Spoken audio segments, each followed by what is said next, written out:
Hi everyone, today we're doing one of my favourite videos of the month, which is the 3 stocks I'm buying, and it is May. Crazy to think that we're already in May, but the year's going pretty quick.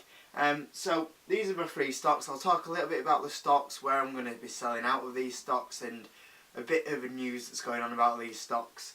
And I'll start at number 3, because this is probably the one that's not going to be here too much longer. Facebook, obviously we know much about what's happened to Facebook over the last couple of months. I did say I would sell out at Facebook at 180. Facebook is currently at the moment, as of Friday, before open, is sitting around 175. I think the aftermarkets took it to 176. I'm not sure what the pre-markets are doing before that, but 176 is only $4 off where we're going to sell it. So potentially that Facebook, by the time that this video is uploaded, that potentially could be off this list.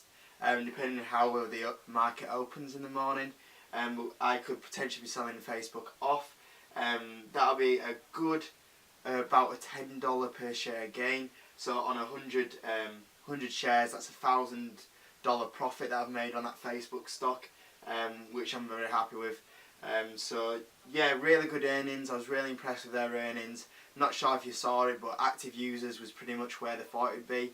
But the growing in the advert side, like I've always said, it's something insane, and it's better than Google's, in my opinion. So yeah, Facebook's a really good platform to be investing in.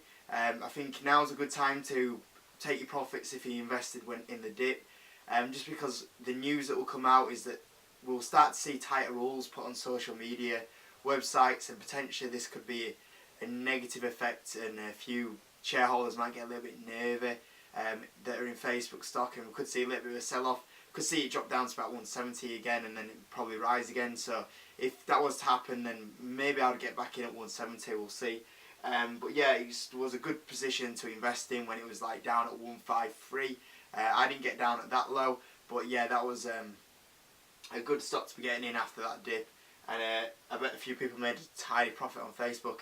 Number 2, Microsoft. Microsoft actually announced their earnings last night as of recording this video, and Microsoft's earnings were pretty good. The earnings per share was, I think, 10 cents above where analysts were predicting, and the revenue was also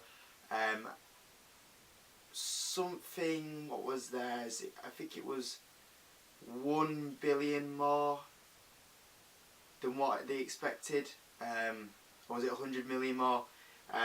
But they beat earnings by a bit, which is pretty good. The first kind of like earnings since the revamp of Windows, and the cloud was growing pretty well as well for Microsoft.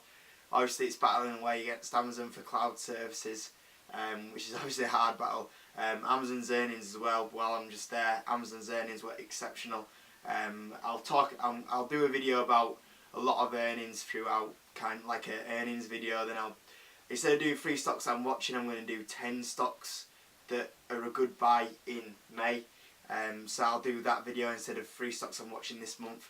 Let me know what you think about that. But yeah, Amazon's earnings were really good. I'll try to do an earnings video as well at some point about stocks that did really good earnings. But Amazon's were really good. Number 1, I'm going to do a video about their Q1 and Q2, like I said, probably after this video. Probably on the Sunday or the Monday. But yeah, Apple, we know about Apple's Q1s, Q2s.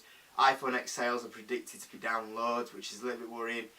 But at least we've got the softening blow about that now. So if the Q1 comes out and it's not very good, at least we know it's not going to be good, and hopefully the stock doesn't get hit very hard. I am ready to get hit a good 5% on that stock when the Q1 and Q2 come out.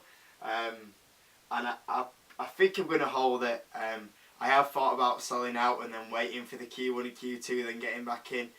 But I don't gamble on earnings reports, as you know. I can kind of guess where they're going to go and take it from there. But you can't really guess. You know, I'm still holding Apple for the long term, to probably the end of the year, maybe longer. And my price target's 190 on that. My target on Microsoft is 105. So Apple, yeah, I'm going to try hold to 190 on that one. So I am ready to take a hit if Apple does report them Q earnings that we're predicting of quite low iPhone X sales. Hopefully, like the music side, the subscription service to Apple Music will pull it out. But we'll see what happens on that one. I'm not going to lie, I'm a little bit nervous. Probably the most nervous I've been for a earnings report for a long time. I can't even remember the last time I was a little bit like dreading an earnings report, but yeah, Apple, I'm proper dreading it, so we'll see what happens on that one. So those are the 3 stocks I'm buying into May, guys. Like I say, that one probably be replaced by the time June comes around, because that's pretty much near my target now. So I'll let you know as soon as I replace that and buy another stock. Guys, give the video a like, and I'll see you on the next video.